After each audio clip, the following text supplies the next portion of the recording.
സൗജന്യ യോഗ തൈക്കോണ്ട പരിശീലന ക്ലാസ് നെന്മാറയിൽ സംഘടിപ്പിച്ചു. ബ്ലോക്ക് പഞ്ചായത്തിന്റെ പ്ലാൻ ഫണ്ടിൽ നിന്നും ഉൾപ്പെടുത്തി 25 ദിവസത്തെ യോഗയും 25 ദിവസത്തെ തൈക്കോണ്ടിയും നടപ്പിലാക്കുന്ന പദ്ധതിയാണിത്. ICDS നെന്മാറ ലിംഗവിഭവ കേന്ദ്രമാണ് ഇതിന് നേതൃത്വം നൽകുന്നത്. Block panchayat president C Leelamani ഉദ്ഘാടനം ചെയ്തു. ഒഴിവു ദിവസങ്ങളിൽ നമ്മുടെ ബ്ലോക്ക് ഓഫീസിനകത്ത് തന്നെ, അകത്ത് പറഞ്ഞാൽ ഈ ഹാളിലല്ല, വെളിയിലൊരു ഹാളിൽ തന്നെ നമ്മൾ സ്ഥലമൊക്കെ പറഞ്ഞു കൊടുത്തിട്ടുണ്ട്. അതിൽ തന്നെ വന്നിട്ട് നമുക്ക് ചെയ്യാം.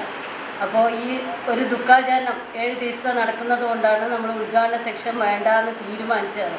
എന്നാലും നിങ്ങളെല്ലാം വിളിച്ചറിയിച്ചിട്ട് പിന്നെ ആ സമയം ഒന്ന് മാറ്റി പിടിക്കുമ്പോൾ പിന്നെ അതിൻ്റെ ഒരു ബുദ്ധിമുട്ട് വരുന്നുള്ളത് കൊണ്ടാണ് നമ്മൾ ഇന്ന് കൃത്യമായിട്ട് തന്നെ നമ്മൾക്ക് പരിപാടി നടത്താം എന്ന് പറഞ്ഞിട്ട് ഇന്ന് തന്നെ പരിപാടി നടത്തിയത്. അപ്പോൾ ആരെങ്കിലും ഇനി താല്പര്യമുള്ളവർക്കും കൂടി വരാൻ പറ്റുകയാണെങ്കിൽ അവർക്കും കൂടി പങ്കെടുക്കാം എന്നുള്ളത് കൊണ്ടാണ് ഇന്ന് തന്നെ വെച്ചത്. PH സൈതാലിക്കുട്ടി, A രാജൻ എന്നിവർ ആശംസ പ്രസംഗം നടത്തി. CDPO സഫിയ സ്വാഗതവും ബ്ലോക്ക് സെക്രട്ടറി K ദിനേശ് നന്ദിയും പറഞ്ഞു.